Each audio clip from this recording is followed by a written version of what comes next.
Donegan, another of our Simic Ramp players, and we have 3 decks, standard decks here in the tournament. It was Simic Ramp, Jund Sacrifice that we saw last round, and then Simic Flash. Players have chosen one of those 3. Hobbs is our first player we're going to get to see pilot Simic Flash. Right, and this is one where I think it's going to come down to play draw a lot of the time, just because Simic Flash being ahead on...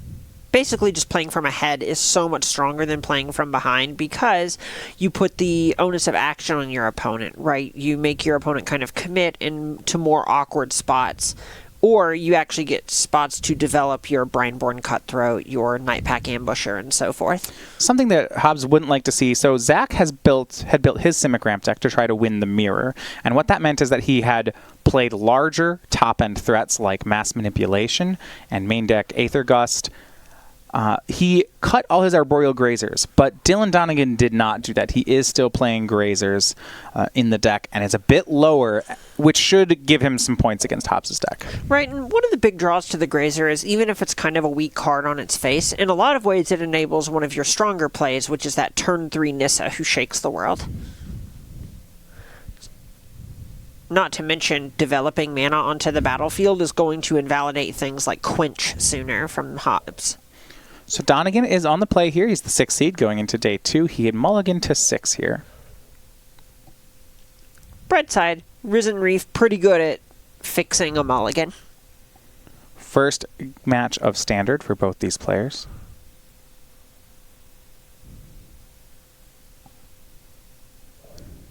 So the Simic Flash deck, if you're on the creature package, it's playing here. Brazen Borrower, Frilled Mystic, Hydroid Krasis, Nightpack Ambusher, and Paradise Druid. You see that start off with Paradise Druid from John Hobbs. Who's the ramp deck again? Right, even your Flash deck does have some ramp spells. Right, and a lot of the strength here is this puts your opponent in the squeeze of play around Frilled Mystic or play around Nightpack Ambusher starting on the 3rd turn. Play nothing, they get to develop a 4/4 that makes 3/3s. Play something, and you just get time walked.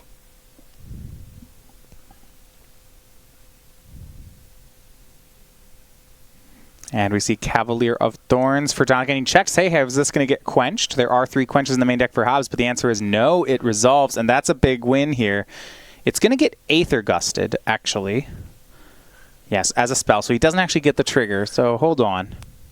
And then Nissa, who shakes the world on the way back from Hobbs. Oh, and 2 breeding pools on the battlefield. This means with only 2 permanents untapped, Hobbs still has these 4-drop plays available to him. Yeah, in the main, when Hobbs can do things like get out with Ramp and Nissa and then have all these Quenches and Aether Gusts and Mystical Disputes main, this is a really tough matchup for Dylan Donegan. Right. We see Hobbs just ahead on the battlefield, exactly what we were talking about before. This is this exact spot that Hobbs wants to find himself in. Scratch the bottom, Growth Spirals. Activates the land and attacks in for 10. Donegan to 7, draws a card. It's always so demoralizing when they growth spiral with 5 lands and don't put anything into play. Can't beat the onboard Nissa. And Hobbs with a quick Game 1 win over Dylan Donegan. Right, and that's exactly the game that Flash wants to play. It had a 2-drop mana accelerant, it counters spell, and then it played a Nissa, countered another spell, and the game was over. It only actually needed 2 counter spells. Right. I mean, it's not the kind of deck that can play actual control. You know, it's good for about 2 counter spells. Exactly, and as long as it can counter the 2 payoff cards, which in this case was just the same Cavalier of Thorns twice, that's just fine. So one of the things I respect then in this post board is the players are going to try to get closer to the ground. Interestingly enough, on Dylan Donegan's sideboard, he has a Theo 4-4-4-3 in his sideboard. That is clean. But almost all of it looks like it can come in here. 4 Aether Gusts, 4 Mystical Dispute, 4 Lovestruck Beast, 3 Shifting Ceratops. I like all of this. Is that crazy? Yeah, so a lot of what I like doing in this particular matchup is leaning less on being a full-on ramp deck and trying to actually have plays that can kind of maneuver around the counter spells they're playing. Reduce the efficacy of cards like Quench. You're going to get hit by things like Aether Gust sometimes, but if you can actually just morph into a bit more of a beatdown plan, that's going to be just fine. So do you want all 8 counterspells on Dylan's side? I definitely like Mystical Dispute. I think I like Aether Gust. It's hard not to like that card, especially since it's so good against all of Hobbs' payoff cards. It'll be interesting to see how Dylan does this. If he goes that direction, at that point, he's fundamentally changing what his deck does. Right. And, I'm a little bit less positive on exactly Lovestruck Beast, but a lot of the times you don't need things like Indra's Forerunners in order to win the game. You can just win with your Shifting Ceratops instead. Yeah, I don't think I want these Forerunners. I don't want this Agent of Treachery. These are things that they just look like they won't resolve. Exactly. The big clunky stuff is not really where you want to be because those spells generally don't actually have text boxes. All right, we'll see players trade some 2-mana ramp for Donegan. It's going to be Hydroid Krasis for 2, swings it in. And yeah, we're seeing just how much ramp does he have. And if it's not too much, we might see both players play a tempo game plan where they sit back on their blue instance. Right. This early Krasis telegraphs either having another Krasis or just not much action. Take that, blue cards, though. It's Shifting Ceratops, cast by Dylan. It's going to swing in. That is out of the sideboard. Cannot be countered. Gains haste. Crashes in. Hobbs down to 9. If you want to play against a tempo deck, Ceratops is a nice card to have. Oof. It just applies so much pressure here. Hobbs is already down to 9. And you see Dylan continuing to work that mana advantage as now... This, to me, is where I think Dylan, as a player, is going to gain a lot of advantage. So, Dylan, we know him as, the Elemental token, a Delver player.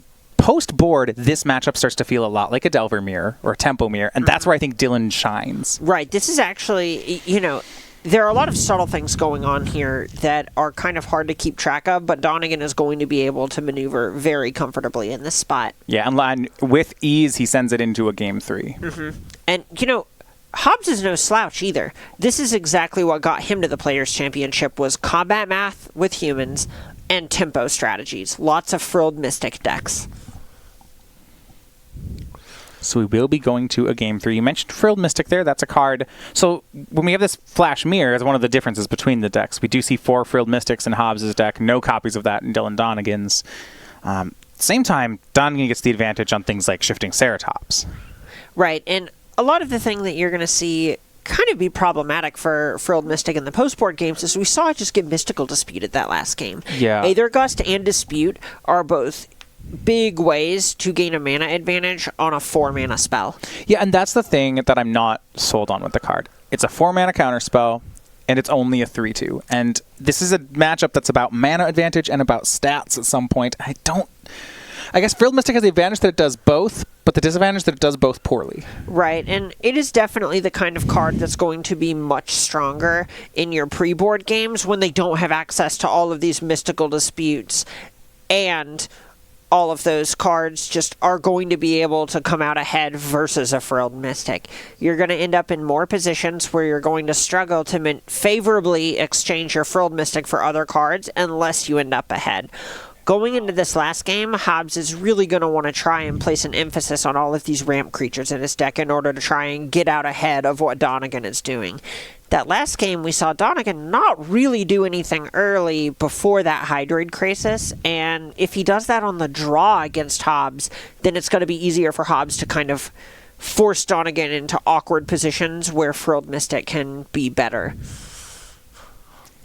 So we do have them going toward a third game here. Hobbs will be back on the play. So we saw from Dylan a fair amount of sideboard here. We know that the top end has left. I expect Agent of Treachery, Forerunners have left, Finale of Devastation, probably Quasi-Duplicate. All these things that kind of break open the ramp mirrors to be gone.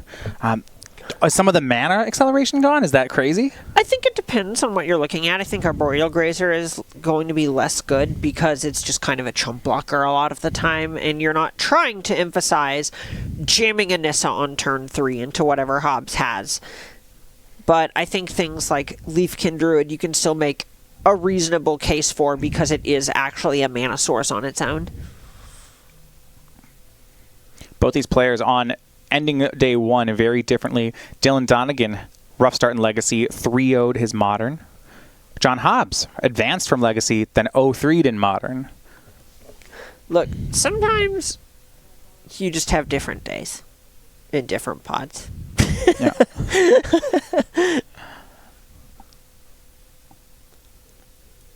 first match of Standard for both players.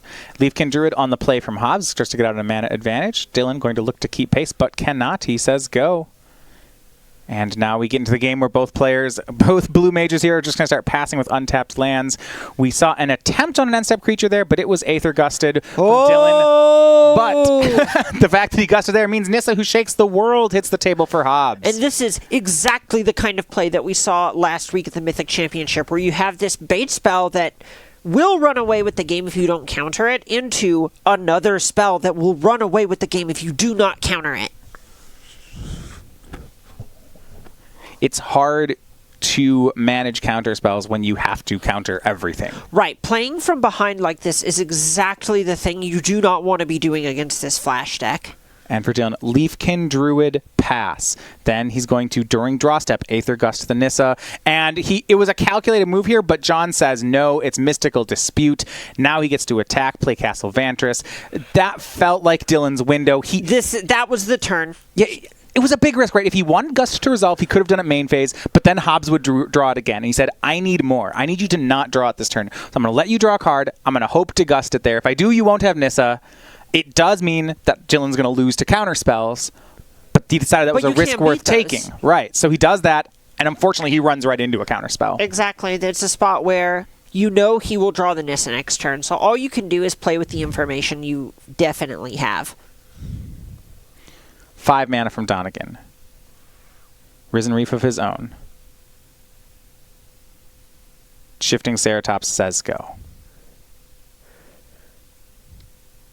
Hobbs, Frilled Mystic, says counters it, counts it up, says yes, that's lethal, and it is. Hobbs takes the win. Hobbs moves on. And the big thing that I want to look at